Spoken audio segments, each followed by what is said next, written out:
जीवलोके जीवभूतः सनातनः मनःषष्ठानि इंद्रियाणि प्रकृतिस्थानि कर्षति प्रकृतिस्थानि कर्षति।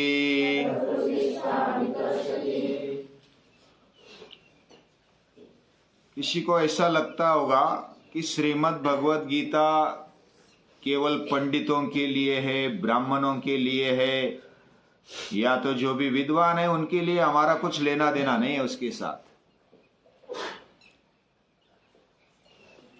गीता तो पंडितों के लिए भी है, भक्तों के लिए भी है, कर्मयोगियों के लिए भी है, सन्यासियों के लिए भी है, और सामान्य जो भी जिसके पास कुछ नहीं है उसके लिए भी है। सर्वसामान्य जिनके पास धन नहीं है, दौलत नहीं है, या तो पद नहीं है, प्रतिष्ठा नहीं है, कुछ भी मान सम्मान कुछ भी नहीं है, दुर्बल है, ऐसे व्यक्तियों के लिए भी गीता है, सर्वसामान्यों के लिए भी गीता है। उल्टा अगर ऐसा सोचेंगे हमारे लिए ही गीता है तो ये अच्छा होगा। गीता में सभी के लिए बताया है, जो भी जीव मात्र है, जीवात्मा है, उन सभी के लिए गीता बताई है। भगवान ने खुद बताई। बहुत जगह पर महाभारत में अलग अलग तत्व ज्ञान की चर्चा आई है, बहुत ही बड़ी बड़ी चर्चा है, लेकिन फिर भी गीता अगर सुनेंगे, उसको दिल से समझने की कोशिश करेंगे, तो उसके जैसा इतना नजदीक आकर, संबंध बांधकर और प्यार से बताने वाली ये गीता है। उसमें आकर्षण भी है, विद्वत्ता भी है, तत्वज्ञान भी है, भक्ति भी है, अलग अलग प्रकार की शास्त्र है। ये सब होने के बावजूद भी सामान्यों के लिए भी गीता है। जिनके पास कुछ नहीं, कर्म नहीं है, ज्ञान नहीं है, भक्ति नहीं है, त्याग नहीं है, उनके लिए भी गीता है। गीता उल्टा आश्वासन देती है, बहुत सारे आश्वासन दिए हैं। अनन्याश्चिन्तयन्तो माम ये जना पर्युपासते तेषां नित्याभियुक्तानां योगक्षेमं वहाम्यहम्। मैं तेरा योगक्षेम चलाऊंगा, अनन्य चित्त से मेरी भक्ति कर ले। बस एक अट है भगवान की, बाकी कुछ न सोचते हुए मेरे शरण में आ जा। अनन्य चित्त भक्ति, अव्यभिचारिणी भक्ति कर ले, ये भगवान बताते हैं। नई कल्याण कृत कश्चित दुर्गतिं तात गच्छति। यानी छोटा भी हम कर्म करेंगे और वो बहुत ही निस्वार्थ भाव से भगवान पर प्यार रखते हुए करेंगे, तो उसकी दुर्गति नहीं होगी, वो नष्ट नहीं होगा। न मे भक्त प्रणश्यति अपि चेत सुदुराचारो। कितने भी हम दुराचारी पापी हो जाए, फिर भी पश्चाताप दग्ध होकर एक बार भगवान के शरण में आ जाए तो भगवान हमें स्वीकार कर लेते हैं। अपि चेत सुदुराचारो भजते माम अनन्य भाग क्षिप्रम भवति धर्मात्मा शश्वत शांति निगच्छति। वह क्षिप्रम यानी तुरंत धर्मात्मा बन जाता है, लेकिन पूरे दिल से भगवान की शरण में आना चाहिए। यानी सामान्यों को भी स्वीकारने वाली ये गीता है। गीता में इसलिए बताए ममैवांशो जीवलोके, इस पृथ्वी पर, इस मर्त्य लोक में जो भी जीवात्मा बनकर आए हैं वो मेरे ही अंश है। सनातन शाश्वत ऐसा मेरा ही तू अंश है। इतना ही नहीं, मैं तेरे हृदय में रहता हूं। सर्वस्य चाहम हृदय सन्निविष्ट,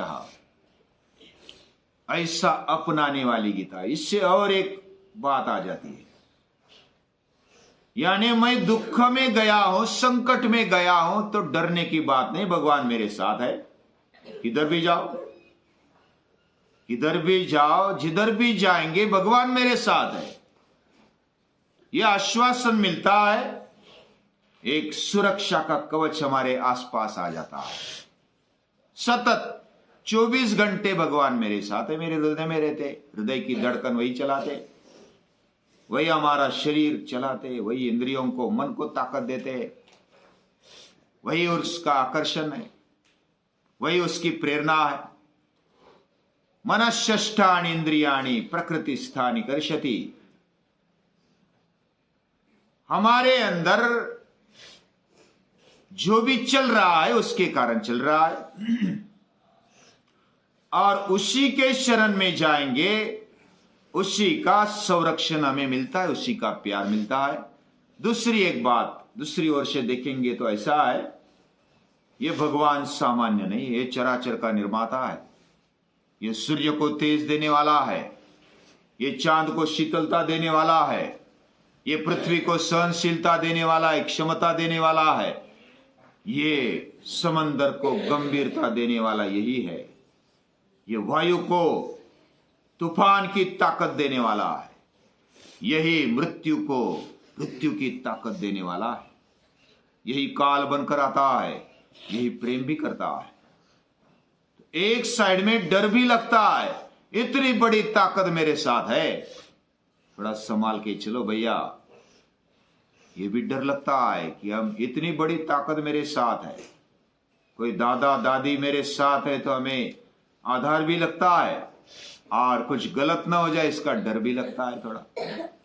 हम इधर उधर ना भटके हमारे जीवन में, इसके लिए भगवान मेरे साथ है, इसका डर होना चाहिए। पहले डर होना चाहिए, लेकिन हमेशा डर होना ये जरूरी नहीं है, क्योंकि वो मेरा पिता है, वो मेरी माता है।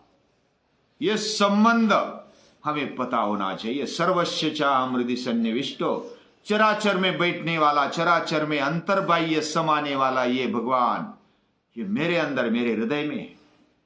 ये भावना जब जगेगी तब हमारे अंदर आत्मविश्वास आ जाता है, एक खुमारी आ जाती है, तेजस्विता आ जाती है। एक साइड में शुरुआत में डर भी लगता है, लेकिन दूसरे साइड में हमें सुरक्षा लगती है कि हमें कुछ डरने की बात नहीं, निर्भय बन जाते। ऐसी निर्भय बनाने वाली, समर्थ बनाने वाली गीता है। गीता सामान्यों के लिए बहुत ही बड़ा आधार है। मेरे पास कुछ नहीं है, मैं किस खेत की मूली, किस पेड़ की पत्ता, ऐसा मुझे लगता है, लेकिन हम सामान्य नहीं है। भगवान मेरे अंदर रहता है, चराचर को चलाने वाला। विश्व अस्माद वा तपोते, जिसके डर से वायु बहता है। तैत्तिरीय उपनिषद कहता है, विश्व अस्माद वा तपोते विश्व देति सूर्य, सूर्य उगता है इसके डर से। विश्व अस्माद अग्निश्च इंद्रश्च, अग्नि और इंद्र इसके डर से तपते, अपना अपना कर्तव्य कर्म करते हैं। मृत्यु और धावती पंचमहा, मृत्यु भी जिसके डर से दौड़ता है, वो कभी रुकता नहीं, कभी विराम नहीं, विश्राम नहीं, सतत कार्य करता है। मृत्यु को कभी विश्राम है नहीं है, जिसके डर से वो अपना काम करते रहता है तीनों लोकों में। ऐसे मृत्यु को भी डराने वाली ताकत सवा एषा पुरुषः, वही मेरे अंदर रहता है। तो पहले तो डर लगता है, इतनी बड़ी ताकत मेरे साथ रहती है, और दूसरा एक आधार लगता है कि अरे बाप रे, इतनी बड़ी ताकत मेरे अंदर है, मुझे डरने की बात नहीं है। और वो मेरा है, मेरा और उसका संबंध है। ये संबंध जब हम बांधेंगे तब हिम्मत आ जाती है, मृत्यु से भी डरने की बात नहीं है। मृत्यु ये हमारा लास्ट या तो अंतिम ऐसा चरण नहीं है। मृत्यु तो एक पड़ाव है। कौमारम यौवनम जरा, कुमारावस्था, युवावस्था और जरावस्था, वृद्धत्व और जन्म और मृत्यु, ये जन्म जन्मांतर के पड़ाव है। इसमें हम नष्ट नहीं होते। तू मेरा ही अंश है, सनातन शाश्वत नित्य ऐसा मेरा अंश है। तू कभी नष्ट नहीं होता। न मे भक्त प्रणश्यति, तू कभी नष्ट होगा ही नहीं। हम नष्ट नहीं होते, हमें तो नष्ट होने का डर रहता है ना। मृत्यु आता, इसका मतलब क्या है? हम कहां जाएंगे, किधर जाएंगे पता नहीं। अगर गांव के लिए जाना है, अमृतसर जाना है, किधर प्रदेश में जाना है तो मजा आता है, अरे जाकर आएंगे। वैसे भगवान के पास जाना है तो मजा आता है। मृत्यु यानी भगवान के साथ मिलन है। वासांशी जीर्णानि यथा विहाय, ये कपड़े बदलने जैसा है। नए कपड़े पहन लिए, पुराने कपड़े फेंक दिए। नए कपड़े पहनने में आनंद आता है, वैसा ये शरीर त्यागने में भी आनंद आता है, पहनने में भी आनंद है। ये जीवन का सत्य गीता बताती है। सर्वसामान्यों के लिए अपनाने वाली गीता है। भक्तोषि में तू मेरा है, सखा चेती रहस्य ये तदुत्तमम। मैं ये रहस्य तुझे बताता हूं। एक इतना बड़ा रहस्य ऐसा है जो हमें मालूम होता है तो हम बस आनंदी बन जाते, प्रसन्न बन जाते, निर्भय बन जाते, कोई डर नहीं रहता। ऐसा ये तत्व ज्ञान है, ऐसा ये प्यार से भरा हुआ एक तोहफा है। हमारा जीवन ये भगवान ने दिया हुआ तोहफा है, ये गिफ्ट है। और उसको और सजा धजा कर भगवान को ही फिर देते हैं तो पत्रम पुष्पम फलम तोयम, जो भी हमारे से बनता है, यो में भक्त प्रयच्छति, जो मुझे देता है उसका मैं बन जाता हूं। वैसे तो सभी मेरे ही है, लेकिन जो जैसा व्यवहार करता है वैसा उतना ही वो नजदीक आता है, वही मुझे प्रिय होता है।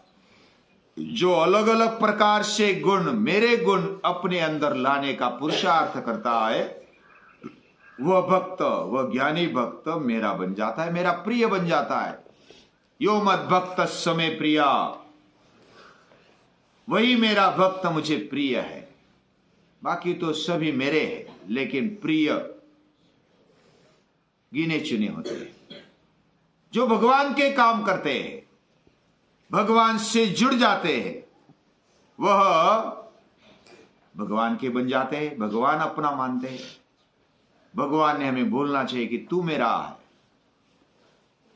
एक बार कहो तुलसी मेरा। तुलसीदास को ऐसा लगता है कि भगवान मुझे कहे कि तू मेरा है। यत्ते हम प्रिय मानाय वक्ष्यामि हित काम्यया। अर्जुन को जब भगवान बोलते हैं कि पांडवा नाम धनंजय, तो पांडवों में धनंजय मैं हूं, यानी कि इतना हम पर प्यार करने वाला, मेरा मानने वाला। भक्तोषि में तू मेरा भक्त है, मेरा है। और ये मेरा बोलने में एक बड़ी शान है, गौरव है। कोई बड़े देश का, या तो हमारा देश का पंत प्रधान या तो कोई मंत्री बोलता है ये मेरा आदमी है, मेरा आदमी है। मेरा आदमी बोलने के बाद फिर हमें ऐसी कॉलर टाइट हो जाती है। ये दुनिया का बादशाह वो बोलेगा ये मेरा आदमी है, तो कितनी कॉलर टाइट होनी चाहिए। तो हमारा जीवन ऐसा हो कि भगवान बोले कि ये मेरा है, ये मेरा लाडला है, ये मेरा काम करता है, वह मेरे जैसे गुण रखता है। ऐसा मेरा भक्त, उसमें स्त्री हो, पुरुष हो, छोटा हो, बड़ा हो, कोई भी सामान्य भगवान का बन सकता है। सभी को श्रेष्ठ गति मिल सकती है, ये आश्वासन देने वाली गीता है।